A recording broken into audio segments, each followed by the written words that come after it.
today's FIP digital event. My name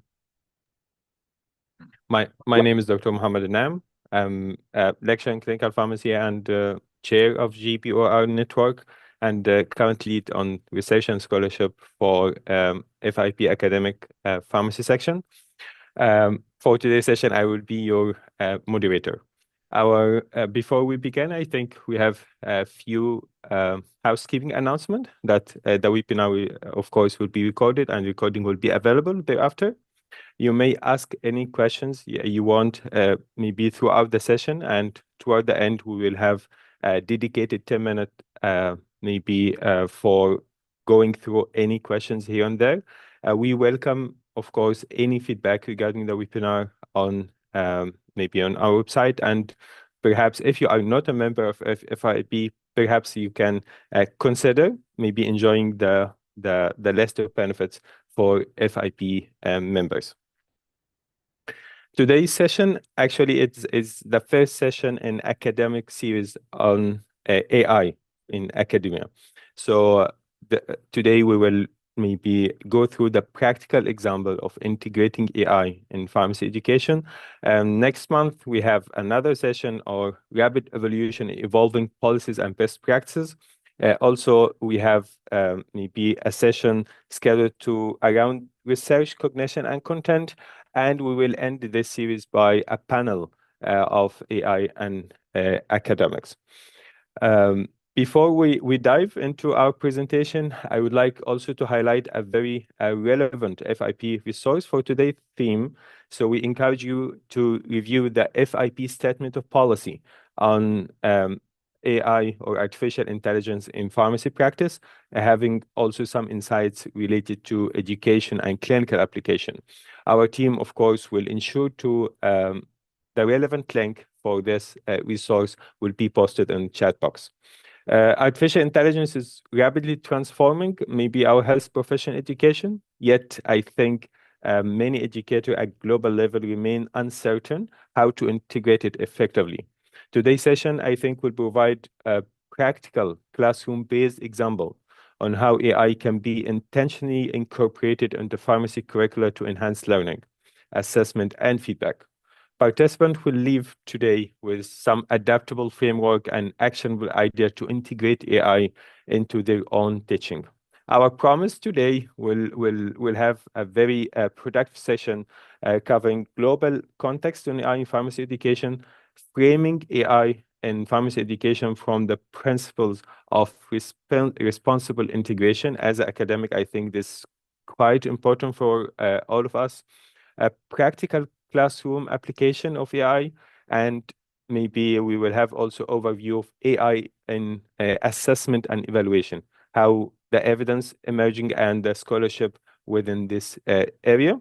And then toward the end, we will have, as I mentioned earlier, Q&A session interactive to address any queries or any questions going forward. I'm very delighted today to introduce our expert speakers for our webinar, both joining us actually from University of North Carolina and Chapel Hill Eshelman School of Pharmacy in the States. First, we have Dr. Catherine Mobzer. She is an associate professor and assistant dean. Her scholarly interests center on educational innovation, assessment, and evaluation, and the ethical use of AI to enhance students' learning. Our second speaker also will join Dr. Catherine. We have Dr. Mike Stepanovic. He's an assistant professor specializing in health system pharmacy administration. He's a passionate advocate for using technology to enhance healthcare delivery. And of course, he's maybe recognized innovator who completed several technology commercialization program. Just to highlight before handing the floor over to Catherine that Catherine and Mike was recognized by awarding the best poster presentation in the latest FIP Congress 2025 in Copenhagen. And to begin our program outline, I will now hand the floor over to Dr. Catherine Mobzer, who will guide us through the session objectives and the global context of AI in pharmacy education. Catherine, the floor is yours. Yeah, well, great. Thanks so much for that introduction. And good morning, good afternoon, or good evening, depending on where you're joining from. It's a pleasure to be here today with you all. Like Mohamed shared, my name is Catherine Morbitzer, and I'm joined by my colleague Mike Stepanovich from the University of North Carolina. And today we'll be sharing practical examples of how we've been integrating AI into pharmacy education, specifically in classroom settings, along with some of the research that we've conducted to evaluate these approaches. And so our goal over the next hour is not just to show what's possible, but to provide strategies that you can realistically adapt within your own educational context. And so by the end of our session today, our goal is to leave not you is for you to leave not just with some ideas but with something actionable. And so specifically, we hope to be able to that you'll be able to think more critically about how AI aligns with your educational goals, identify practical ways to use AI in your teaching, consider how AI can support assessment and feedback, and then also begin to develop at least one idea that you could implement in your own curriculum. And so as we go through our session today, I really encourage you all to think about your own context and what these approaches might fit. And so as we get started, I'll briefly level set on what we mean when we talk about artificial intelligence, particularly generative artificial intelligence. And so at its core, AI refers to systems that can mimic aspects of human decision making and problem solving. A generative AI, which is what most of us are interacting with now, is specifically designed to generate human-like text and responses. What makes this especially relevant, I think, for education, is that it can support a wide range of language-based tasks, from content generation to feedback to simulation. And that breadth is exactly why it's both powerful and challenging in educational settings. So before we talk about applications, we did think that it's critical to ground this discussion in responsible use. And there are a few key areas that we consistently think about. So first, data privacy, particularly in healthcare education, we need to be very cautious about what information is entered into these tools. A second, thinking about accuracy, AI can be very confident, but it's not always correct. So verification remains essential. A third, related to academic integrity, we need to clearly define expectations for student use and promote transparency about AI usage while we're using it for different types of teaching activities. And then fourth, in terms of bias, these tools can reflect and amplify existing biases because they're using the data that's already in existence. And so outputs need to be reviewed critically. And then finally, thinking about human oversight, AI should augment, not replace, educator judgments. One of the biggest shifts for educators is learning how to effectively communicate with these tools. And we found that prompt design is really the key to getting meaningful outputs. So there are three foundational components to prompt generation. The first, related to context, to setting the role or the scenario.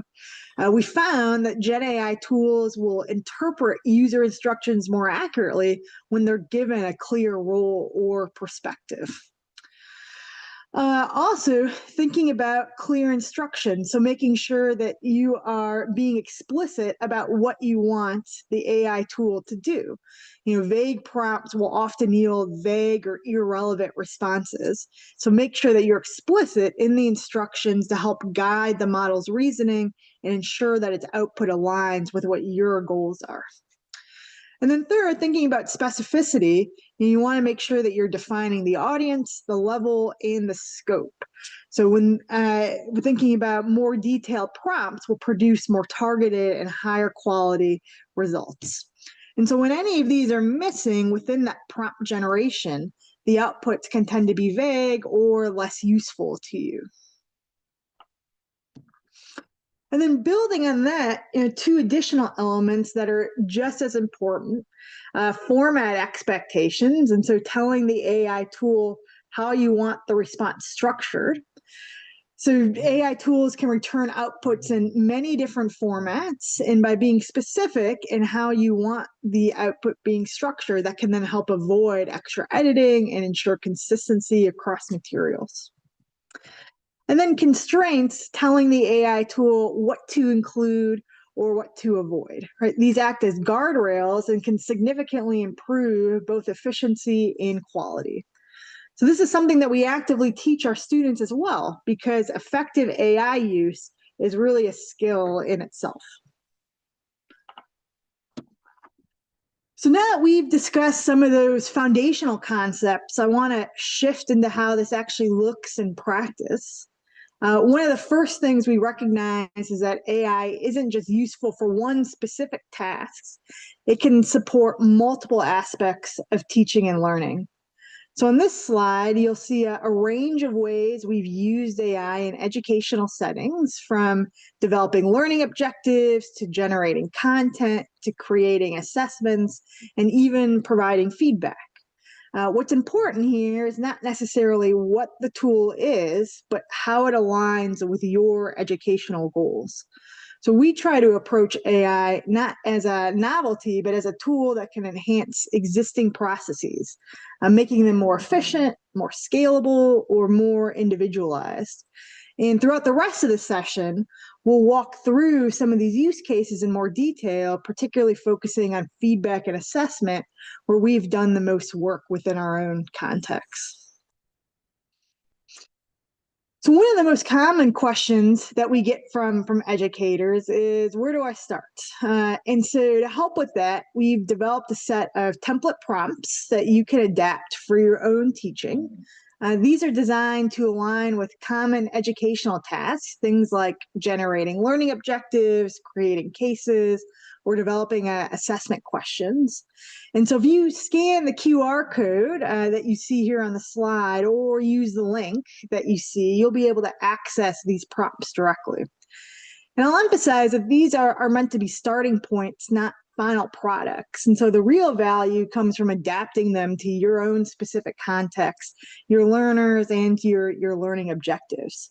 But having a structured starting place can significantly lower the barrier to entry and to start using AI within your teaching activities. And so with that foundation, I'll now shift into one of the areas where we've explored this most deeply, using AI to support assessment and feedback in verbal clinical simulations. And so this work was conducted in collaboration with a group of outstanding student researchers from Monash University, who played a key role in both the development of this project and the slides that you're seeing here today. And this has been a really meaningful international collaboration, and we're excited to share what we've learned. So as many of you may be aware, verbal clinical simulations, or ASCIIs, are a cornerstone of health professions education. But they also come with significant challenges. They require significant evaluator training, they're time intensive, and they can be resource heavy to implement at scale. We also see variability in marking and feedback, even with well-designed rubrics for that particular activity. So the question that we began asking was, can AI help support this process? And more specifically, can AI evaluate student performance in a way that is comparable to human evaluators? And where should human judgment remain essential?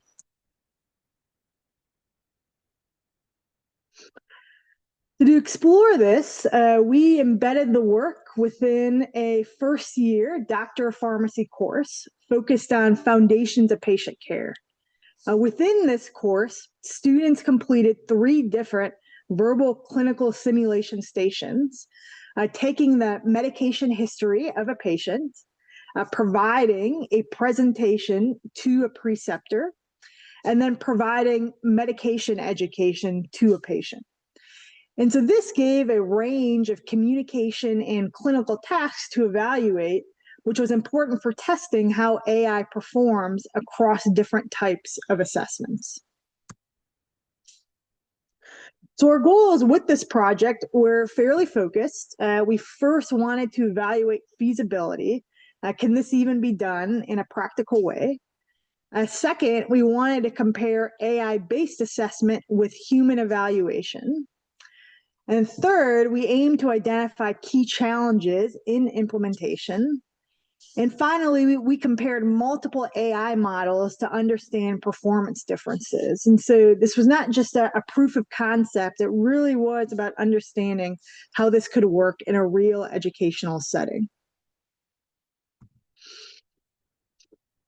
At a high level, this is what the workflow looked like. Students completed their simulation activities, which were recorded.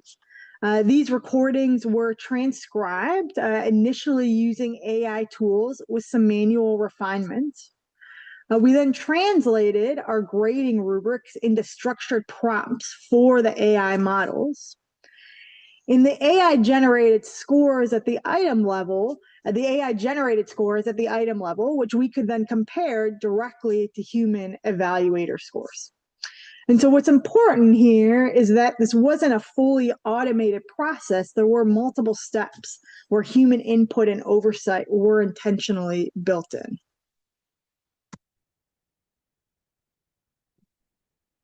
So one of the most important insights from this work was how critical prompt design is, especially when translating rubrics into something AI can interpret.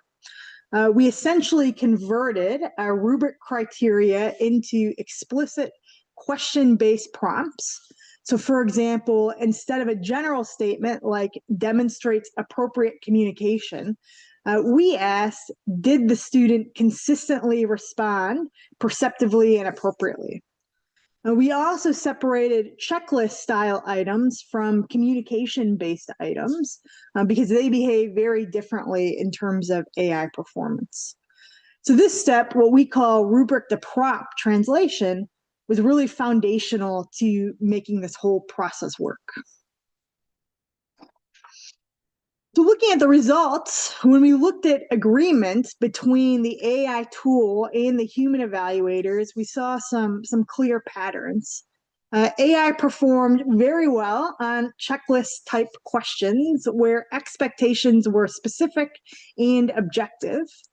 However, performance was lower for more nuanced areas, particularly communication and tasks requiring interpretation or multiple components.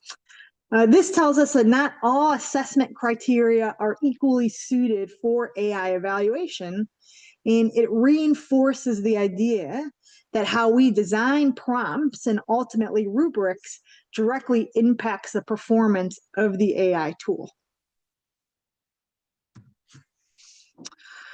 When we looked more broadly at scoring across stations, we saw generally comparable trends between AI models and human evaluators.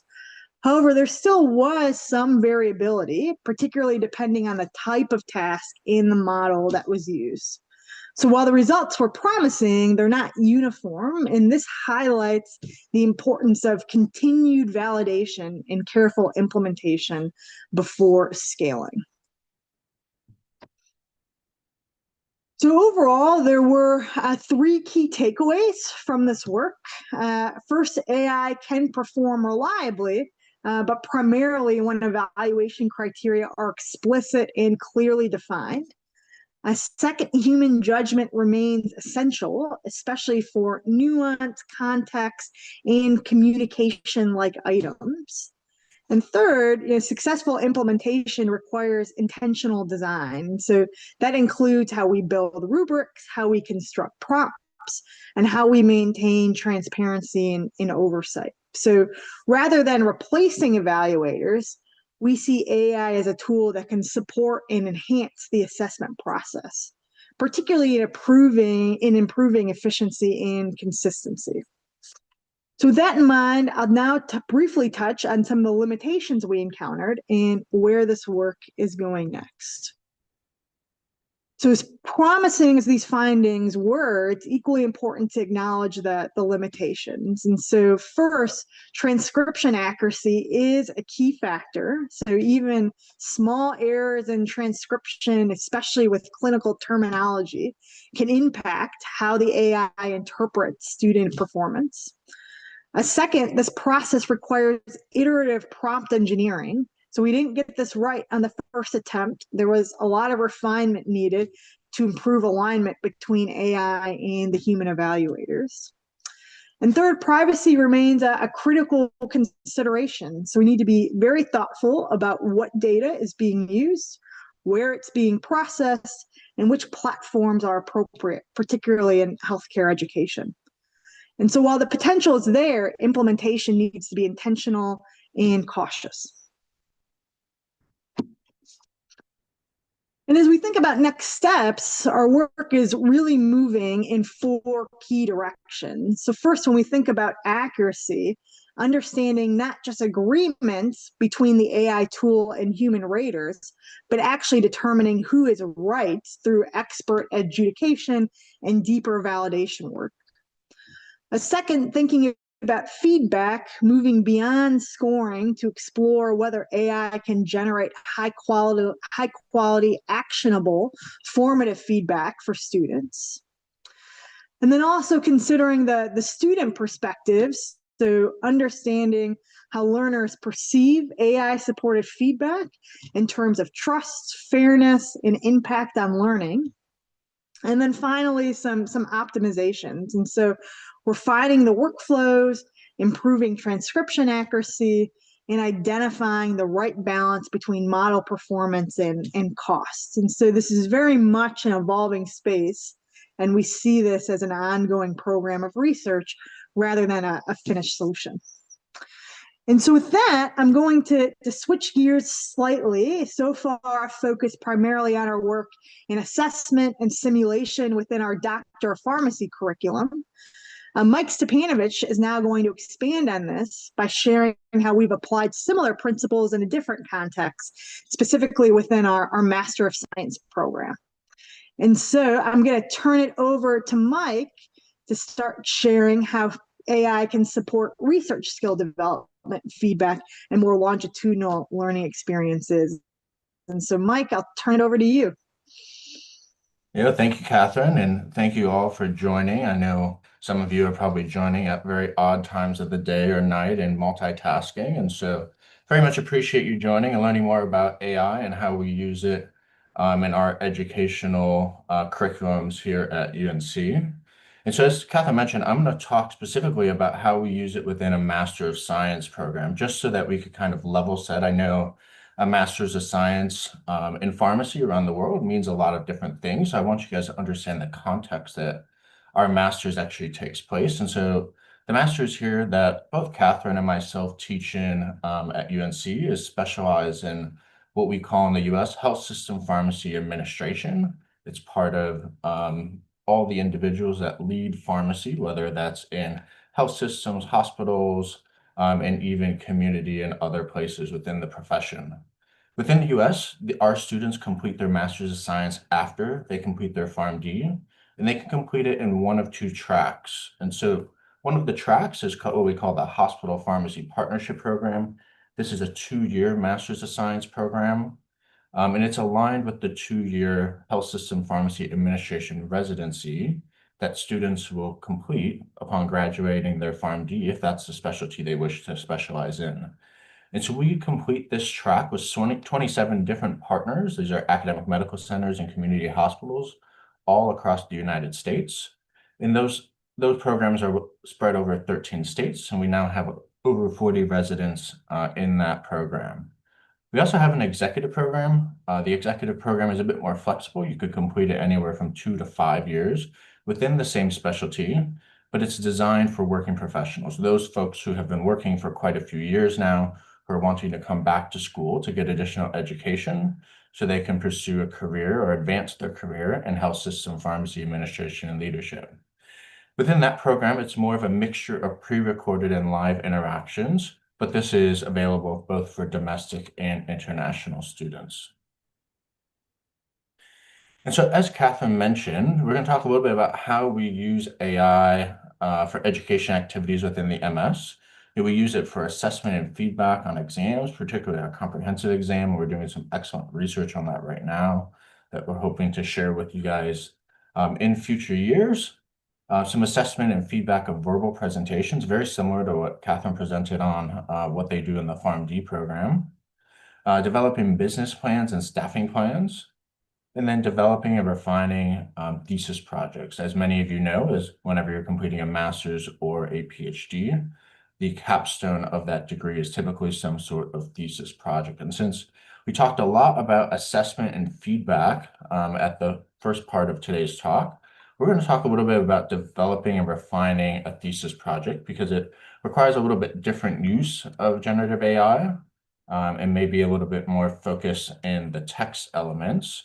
And actual skill development from the students as opposed to just purely the assessment and feedback. And so from developing and refining a thesis project, this really comes from some work that a few of my colleagues and I have done within one specific course within our MS. So Kelly Womack Adams, who was a postdoc at the time, and she's now moved on to a faculty role. And then Jackie McLaughlin, who works here at UNC Eschman School of Pharmacy with Catherine and myself. But we wanted to learn how to leverage AI as a tool to support pharmacist research skill development, as well as learning how to use it to develop an MS thesis project. And so when you think about what the problem was when we kicked off this research, it was really the research training gaps that our students have when they come to us to complete their master's. And so enhancing the research competency in our pharmacy administration leadership students is really paramount to their future careers, but it also has an immediate application as they are designing their master's thesis substitute, completing the work, and then actually preparing it for graduation. Some students have limited previous research experience, and many may have some very, very, very different experience or very distant experience, depending on when they last either did research or completed a research course. There's lots of barriers that exist when developing research training. There's limited research to provide support to postgraduate research trainees. We know that mentoring support in developing research skills is critical if you look at the literature, but the time constraints that it takes to do that can be very difficult, both on the trainer side, but also on the trainee side, right? I mentioned in both of the tracks of our program, either our students are balancing completing a residency while also completing their schoolwork, or for those folks completing our executive program are balancing their full-time jobs and likely their family life while completing their schoolwork. And then there's variable quality of feedback with your research mentors, depending on how attached to the projects they are.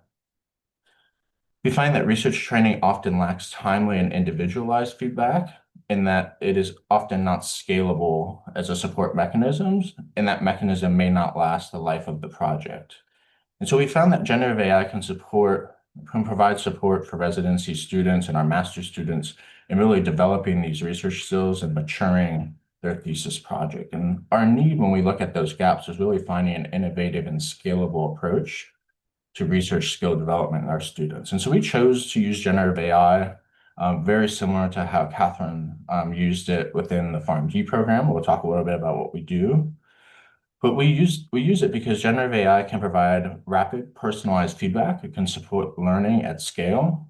It can reduce faculty burden. It can be used throughout the lifetime of the project. And so it can even have project-specific memory, where many of these projects last 2 years, 3 years, 4 years, 5 years, where I don't know if many of you have ever mentored students in research projects, but sometimes when students come to me, it takes me a minute or two to remember fully what their research project is about and our previous discussion and the general path that they're taking with their research. AI can do that rather easily. Past research shows that AI has improved feedback efficiency and enhanced learning and engagement with students. But there's a gap with limited evidence, within our specific use case and our student population. And so With this study, our objective was to explore the resident use of Gen AI and how familiar they were with it, understand some of their perceptions about using Gen AI for research skill development, and then to explore the feasibility of using Gen AI chat as a support for research plan development and providing formative feedback. The context of this study was in our dual master's program, that specifically the students were also completing a residency program, so our hospital partnership program. And they were first-year students in their first semester completing a class that we call PACE A15, which is Evaluation, Research, and Project Design. For our study, we used a convergent mixed methods study design, with the quantitative component of the study being a Likert scale survey, where we report mean standard deviations as well as modes and percent. And then the qualitative portion being thematic analysis. We used inductive coding and had 2 independent researchers do all of the inductive coding. We did it within our 2-year MS program, and it was a 2-part study design with a total participant population of 48 pharmacy residents. We split the intervention into 2 parts. The first part was a group-based part, where we asked them to develop an evaluation plan using some sort of input into Gen AI based on their research projects, receiving structured feedback about that evaluation plan, and then getting into groups and having discussion, as well as completing a survey. That survey was a 5-point Likert question survey and had 1 open-ended question. We had 46 students complete it. And that's really the first part we're going to talk about today. But really, part 1 was designed to enhance comfortability with AI for our students and really make sure everyone was on the same stage. And so we completed part 1 by asking the students to get into a group to complete the activity. We let them use either ChatGPT or OpenAI or Copilot, depending on what they had access to or their preference. Many of them tried to use both as a great opportunity to try to understand pros and cons between the 2 different systems, or perhaps just differences. Then for step 3, in the window labeled ChatGPT or Copilot, we asked them to place a prompt. And so I won't go over all of the prompt design because Catherine did an excellent job in kind of highlighting what we actually put into our prompt design. But we followed the recommendation that Catherine said, right? And we said, act as an expert in evaluating with a focus on pharmacy practice. When provided with an evaluation plan table, meticulously analyze its content based on the specific categories, right?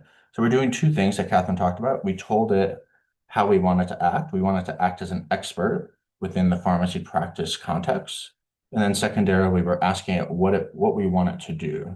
And so we wanted it to evaluate across 6 different categories. So the evaluation type, research design, justification for research design, data collection methods, data sources, and then a brief description of data analysis. And you can see there with more information exactly what we wanted it to evaluate with each of those 6 categories. And then we asked it to provide both strengths and potential areas of improvement for each plan, ensuring that the feedback was constructive, clear, and actionable. So that was the first prompt that we asked the students to put in. We then had the students fill in the evaluation design form to the right, where we had a very similar second prompt where we say exactly what we want the AI to do, right? I'd like to receive feedback on the evaluation plan below. Please provide constructive feedback on the criteria and offer suggestions for potential improvement. Provide a rating from beginner to advanced on the overall evaluation plan based on how well it analyzes the rationale and objectives. And then the students actually filled in each of those bolded areas you see below: rationale and objectives, evaluation type, research design, justification for research design, data collection methods, data sources, and brief description of data analysis. We then asked them to share this output with us, and then with that output, read it as a group, discuss it, provide feedback, discuss their takeaways, and complete their survey. Within part 2, once they were familiar with how to actually use AI and they were able to kind of get their initial gut reaction out of it, we asked them to do this individually and actually apply Gen AI to their own research project, their own thesis substitutes project, to help get feedback and understand maybe gaps in their project design and how to improve it to ensure that their projects were going to become successful thesis substitutes. We asked them then, after using AI, to get feedback, to reflect on that feedback, and then integrate it into their final project for the class, which is a final research proposal or a master's thesis substitute proposal on how they plan to complete their thesis between the first semester and their graduating semester. After they completed part 2, we then asked them 3 open-ended questions to get more information about their takeaways from AI. So very similar to before, just a little bit shorter. We asked them to log into ChatGPT or Copilot. They can use either or they can use both. And then we asked them to put the prompt, it was the exact same prompt we talked about before, into ChatGPT, where we tell exactly what AI we want it to do. We want it to act as an expert in evaluation with a focus on pharmacy. And then what we want it to do related to evaluating our research project based on those same 6 criteria from before. Once we kind of prompt AI on what to do, we ask them to actually then complete these bolded areas specific to their research projects. So provide their research project's rationale or objectives, provide their research project's evaluation type, provide their research project's research design, justification for research design, data methods, data sources, and brief description and data analysis.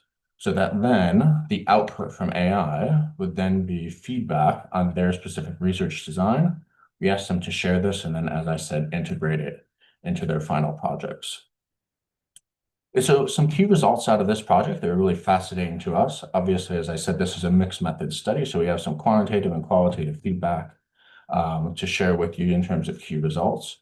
Overall, though, if we ask students how often they use ChatGPT outside of class, and you see, the largest percent, 26%, was actually never. Once a month, and never was, 48% when you add those together. Weekly was about 41%. So we had pretty novice users of AI. Not many of them do. For many of you who work in hospitals, you likely know that most hospital firewalls prevent us from using AI, when on our hospital internet. But we did have some students who used it quite frequently, and so much so that they use it on a daily basis. When we asked their perspectives on using ChatGPT as a learning tool, we asked them, if their feedback was valuable. We asked this on a Likert scale from 1 to 5, where you see overall people found the feedback to be incredibly valuable. They really liked that it helped them to learn more about evaluation design. It helped them improve their own evaluation plan. And it also increased their interest in learning more about Gen AI and using it into the future. So I think those are 4 strong takeaways in terms of some of our quantitative data. In terms of some of the qualitative themes that we took away, one of which was that this project was very helpful and informative. It provided great feedback for them. It did create some skepticism around Gen AI, and as Catherine mentioned, some healthy skepticism is always okay when we're using that. It really allowed them to reflect on their learning, but most importantly, I think it showed them not only how to best use AI maybe in their future careers and even within the same research project, but it actually created some sort of desire for them to do so as well. I took a few specific quotes related to each of those themes that popped up that I thought were somewhat meaningful for us to talk about. And so if we think about the helpful, informative theme, and we had a student say the feedback provided clear and actionable suggestions that highlighted areas for improvement in my evaluation plan. I think that's always great to see. That's what we want if we are a learner and we're a trainee. In terms of skepticism around AI, we had a student say, I don't believe ChatGPT can accurately measure what I did or did not learn about evaluation design over an entire semester from a few copy and paste words. I believe the feedback given was useful and valid, but I do not think it clearly sees me as a learner or individual who's continuing to grow in understanding her research, right? You may look at that and may not think very positively about it, but I tend to look at that a bit more positively. I think the student really showed that they were skeptical about AI, but in a very positive way. They recognized that the feedback was useful and valid, but that they really wanted to incorporate it on their own and not just listen to Gen AI at face value. I think that was an excellent takeaway for us, and we're really glad that that's a point that stuck with our learners as we taught them how to best use AI. In terms of a desirability to learn more about the use of Gen AI in the future, we had a student say, I'll definitely use AI in the future, help validate and talk me through the initial evaluation design to ensure it flows correctly and makes sense. I think this is a great example of a student who's really looking to use Gen AI as a tool to help him or her do the work more efficiently and talk them through evaluation design, but not using it as a crutch to actually allow them to do the work for them. And so that was great to see as well. And then lastly, reflecting on the work and course learnings, we had a student say the feedback allowed me to think critically about the potential issues that could arise from the design, as well as overall structure of the project.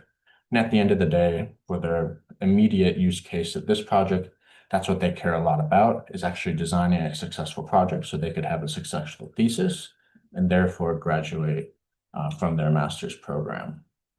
And so when I'm thinking about the interpretation of all of this results and what this means for us, AI can really be a formative aid in research learning. Our students found it useful to highlight missing aspects of research plans, help students reflect on course learning as well as their own work. It provided critical thinking necessary for Gen AI use. It's important to critically reflect on the feedback to know where changes should be made, as well as connect course learning and critically analyze that the feedback matches our previous learning and understanding of the material, right? Really using it as a tool and not a crutch. It also highlighted, I think, some limitations of Gen AI. So clear and detailed prompts are necessary to provide detailed and specific feedback for students, and that Gen AI may not always necessarily be aware of all the details related to the research project. Specifically, the location and practice-specific context is something that is always going to be very hard for Gen AI to understand unless you were able to prompt it accordingly. But we did learn that Gen AI can really serve as that scalable, individualized feedback tool. It can support early stage research design and really enhance critical thinking of our students. But as Catherine pointed out, right, it requires AI literacy. We have to teach our students how to use it the right way. We have to do it with AI with human oversight. We can't let it do the projects for us. We really have to use it as a tool to help us out. And so when I think about overall conclusions and educational implications, Gen AI is a feasible option to provide formative feedback and research skill development when mentoring resources are limited. But students need to be able to critically approach the feedback, thinking about what is feasible and connecting it to previous learned research. And so Gen AI should be positioned as a supplement to mentorship and not a replacement, but it provides us opportunities to standardize feedback across our learners, support large programs, and integrate into our research curricula in a way that we haven't in the past.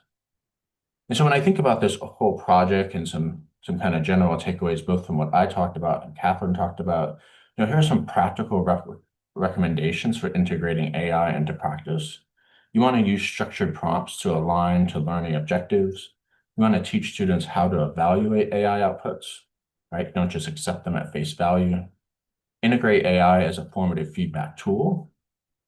You want to pair AI with faculty mentorship, not use it as a replacement. Introduce AI early in the research training process, and implement while not inducing cognitive debt.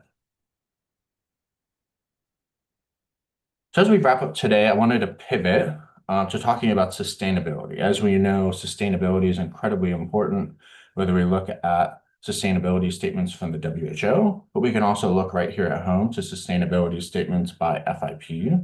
And so if you don't know, FIP has a program called Sustainability RX. They kind of serve the vision of a sustainable future for pharmacy, people, and our planet. And so Sustainability RX is FIP's program of work that supports the progress and implementation of FIP Development Goal 21, which is sustainability in pharmacy. And really, sustainability in pharmacy has three components, right? Environmental sustainability, economic sustainability, and social sustainability. But sustainability as a concept, it was ingrained in our global development and should be ingrained in global development when we think about pharmacy as well. Successful development has to be sustainable. And the UN Sustainable Development Goals are, in fact, sustainable development goals for all. So we're going to talk a little bit as we wrap up today about sustainability and how it relates to AI. I wanted to unpack the three elements that FIP looks at sustainability before I do so, right?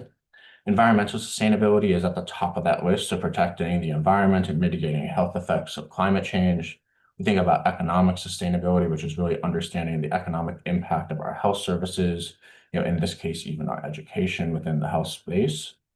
And social sustainability, which is delivering sustainable impact in communities throughout pharmacy. And so some sustainability considerations to think about when we use Gen AI in education includes energy consumption. As you know, Gen AI models require significant computational power, especially during the training and heavy querying periods. We want to encourage efficient use of batch requests, avoid unnecessary prompts, and use lighter models when appropriate. There's a really excellent study out there really highlighting why we shouldn't say thank you to AI, right? That's an extra query that AI has to do all on its own. There's server and cloud infrastructure that's necessary for the use of AI, and AI tools really depend on this large-scale data centers for substantial cooling and power demands. And so you want to choose platforms that are committed to green computing and carbon neutrality. You want to be a responsible user of AI yourself, avoid over-automation of tasks where human judgment adds value, and focus on purpose-driven usage, really employing Gen AI for tasks where it reduces waste, repetition, or inefficiency. We want to think about digital equity in mind, so consider the accessibility and affordability of Gen AI tools for all learners. We want to choose institutionally supported tools that provide equitable access across diverse learner populations. And lastly, we want to think about reducing redundancy, so reuse and adapt AI-generated content where possible rather than generating from scratch, and then archive and refine previous prompts to reduce energy-intensive repeated queries. If you'd like to learn more about sustainability as a whole, you can check out Sustainability RX on FIP's website. We've also included some references and resources here related to UNESCO and some excellent peer-reviewed literature on sustainability, specifically in AI. But as we wrap up today's session, many of you have likely had thoughts throughout today's presentation, whether it was from Catherine's intro, the specific example Catherine talked about, the example I talked about, or even the sustainability portion we just went over. And many of you had that thought, hey, I should do that in my practice. I have those thoughts often when I'm listening to webinars. But one of the things that always happens is right when the webinar ends, I go on to doing the exact next thing and forget all about the thing that I thought was so important to do. So I'd love it if we could just take maybe 2 minutes here in silence, take a moment to reflect on one of the key insights you gained and how they relate to your current educational practice.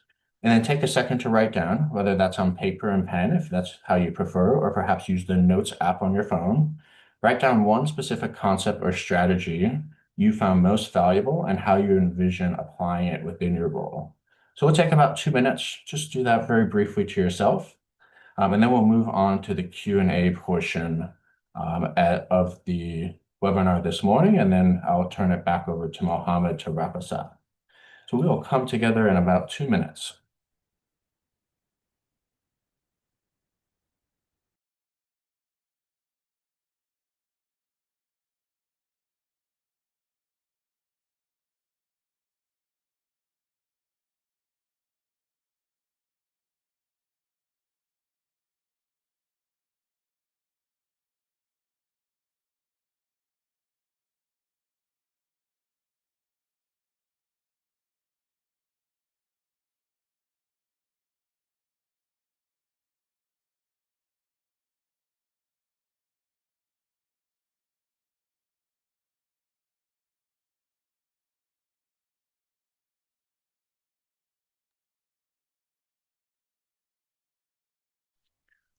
Okay, I think 2 minutes are over. Thank you so much, Catherine and Mike. Such maybe insightful and very informative, practical, actually, maybe session. It provides, I think, eye-opening maybe way on the backstage structure for integrating AI. It is not just maybe simply using or maybe asking certain question. It has maybe at the academic level, I think, so maybe detailed structure to go through to ensure actually responsible and effective use. It will really maybe very insightful session. I can now invite perhaps our participant to share perhaps questions, perspective on the topic, and submit any questions you have in the Q&A box. Yeah, and as our participants are thinking of questions, I did just want to address a couple that came in. One of them was actually related to our opinion on the use of Perplexity for research assistance, and asking, do we have any other recommended Gen AI that can be used? Which is a great question. And so in the chat, I actually provided a resource that we had created here for the University of North Carolina that goes through several different AI research tools, including Perplexity. And so feel free to grab that from the chat and explore some of the different AI tools that are used for research purposes. There are some really great ones out there. Okay, that's really, really helpful. Really helpful. So perhaps we see, yes, I think some of the question here, I think from Grace, she is asking, maybe I'm a pharmacy student in India. What could be the key skills should we start developing now to stay relevant in AI-driven healthcare system, especially in clinical pharmacy and pharmacovigilance? Okay, this, I think, question could go to Catherine or Mike. You can pick maybe as you wish. Yeah, So, that's yes. great. Yeah, thanks, Mohamed. Yeah, for bringing that up, and great question. And so I think, there are a variety of different ways that you could approach this. I think there's the technical aspect, which we talked a little bit about at the beginning, which is helping to ensure that you're creating prompts in an effective way, that you're validating the output that's coming out of the AI tool, and that you're able to interpret the results in a manner that best addresses whatever you're trying to get the tool to help you with. But I think even in addition to some of those more technical aspects, I think having some fundamentals related to the role of AI in systems that you may be using every day and not even really realizing it. And so helping to ensure that you understand the different types of use cases of AI in your day-to-day work. And then I also think a really important competency that everyone needs to be able to identify is related to the ethics of AI that we talked about a little bit. So knowing when to use it, when not to use it, ensuring that you're thinking about sustainability while you're using different types of AI tools, that you're careful about the type of information that you're putting into the AI tools, and that you're being transparent if you use any type of AI tool in any of your work. But I think AI is here to stay, and so continuing to develop your skill set will be really important as you think about moving into a clinical pharmacy career. Okay, that's perfect.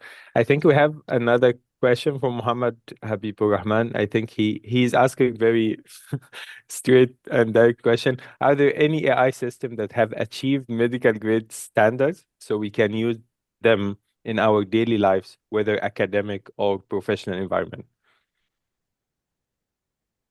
I think this more or less in the direction if you have maybe specific recommendation for certain AI system for clinical use or medical education, maybe error.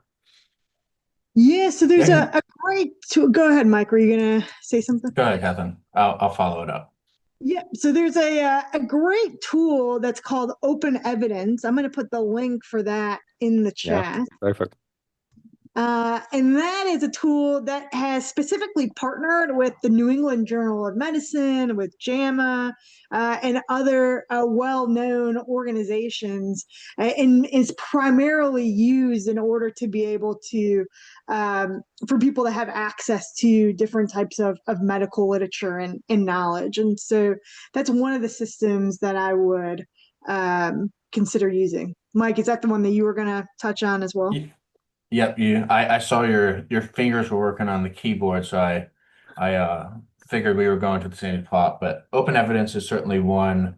Walter Skewer also has one, or Kueller. They have a tool for AI. But as Catherine talked about, you really want to think about how these AI tools are made and what model they have and what evidence went into it. And so, open evidence comes from New England Journal of Medicine, but as we all know, as healthcare practitioners, not all of the evidence base that we use to make clinical decisions for our patients is just readily available within New England Journal of Medicine or online. And so the tool can really only be as good as what it has access to. And so, you never want to use it in substitute for your own clinical judgment. You really want to use it, as a tool and then, really allow it to make the best clinical decision that you can make as a human based on your training. Okay, that's perfect. That's perfect. I think we have very relevant and interesting question coming from Nurhan. Nurhan asking, actually, I would like to ask about the OSCE exam that Catherine talked about at the beginning, the variable simulation. Have you used AI for evaluating students instead of the evaluator? I think here the piece of maybe the use or integration between human judgment or the evaluator feedback and also the input from the AI. So I think this is more relevant to you, Catherine. Yeah, so I think for us, we haven't yet done it as an exact replacement for the human evaluators, and we haven't tried doing it live yet. So like when the student is actually doing their presentation, having the AI take up their live recording and do it. We've only done it so far with transcripts. I think based on what we've learned, we wouldn't necessarily feel comfortable completely replacing the human evaluator. But what we found is that the AI tool is really good on the checklist type items that a rubric can provide. And so what we're exploring now doing the next time the class is offered is having the AI tool specifically do the checklist like items and having the human evaluators focus more on things like communication, how was the student able to interpret and bring together the rationale for their recommendations.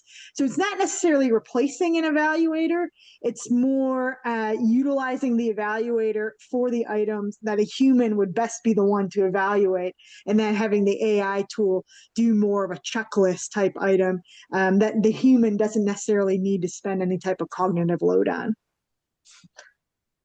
Okay, that's great. I think, Mike, you have one question here coming from Blessing. He really loved the aspect or your explanation about anatomy of prompt generation. So I think he has, again, very direct and relevant question. Using the anatomy prompt generation, which AI tool would you suggest as a best fit for getting outline, objectives, comprehensive note developed? Yeah, I think it's a great question, Blessing, and I'm glad that you really like the anatomy of prompt generation. I think, one of the things that I try to do still as a learner myself, right? We are all learners every day, is I try to use more than one platform sometimes just to try to see what's best based on what I'm kind of looking for. I will tell you that more often than not, I probably lean more towards ChatGPT and Perplexity. I find it to be kind of more similar to what I'm looking for, but I don't really have a great reason as to why, other than, it's generally kind of what I lean towards. Catherine, do you happen to lean towards any different platform if when you're doing prompt generation?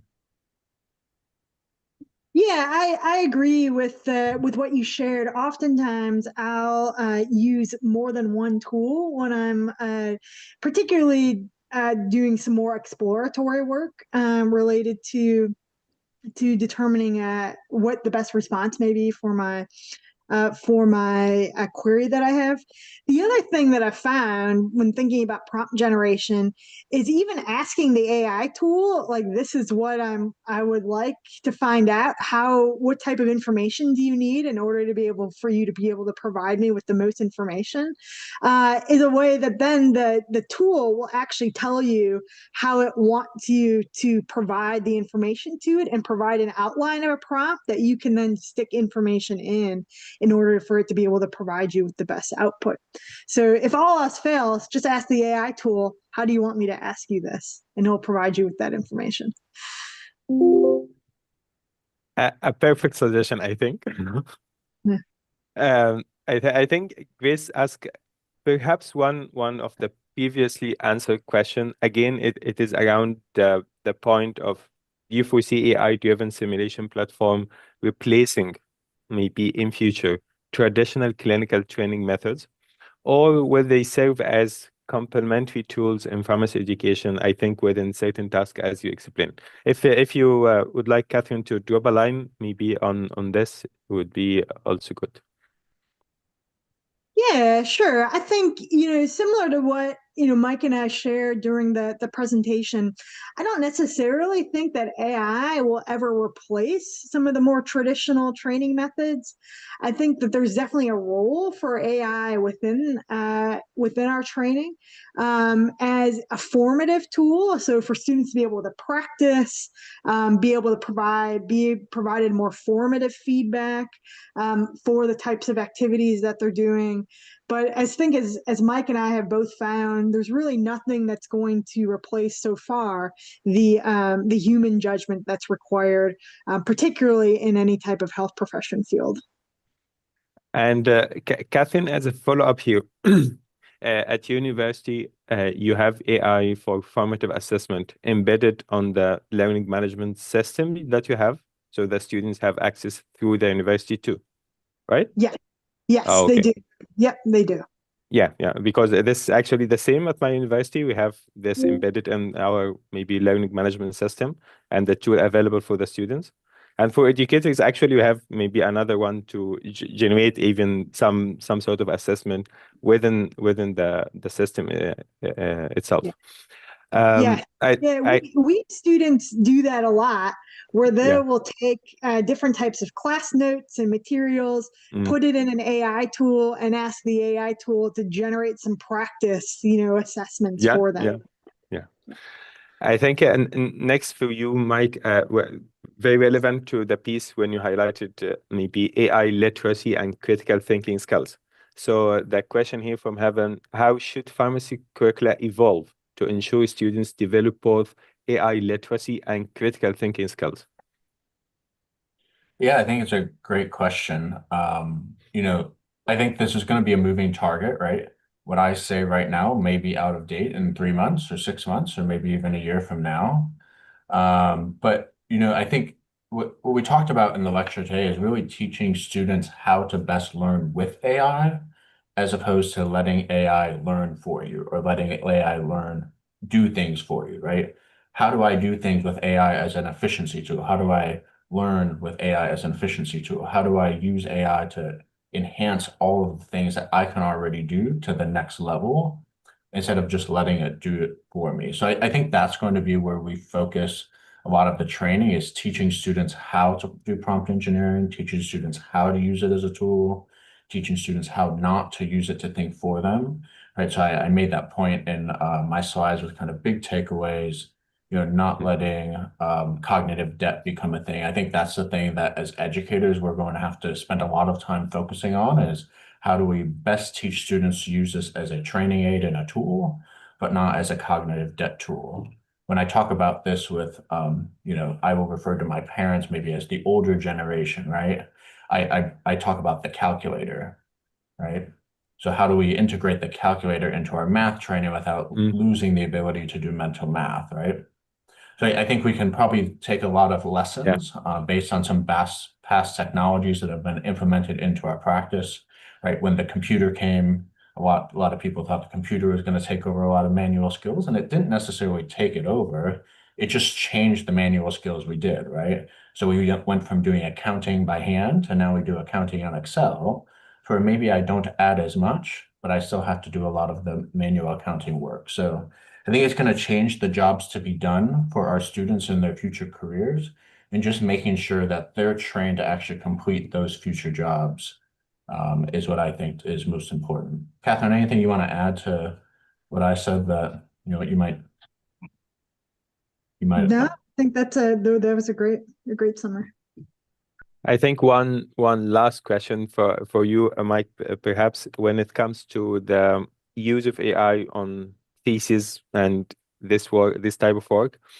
I like the way actually you structured here and there, but I think the element of integrating the supervisor feedback with AI content, this element, how do you manage this, and how frequent perhaps the supervisor has to intervene or to guide maybe throughout the process?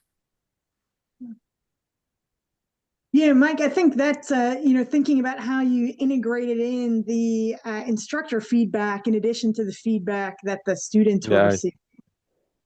Yeah, so we set that project up in a way where we really wanted to understand, how did they first complete the project, and then how did they use AI to supplement the project, right?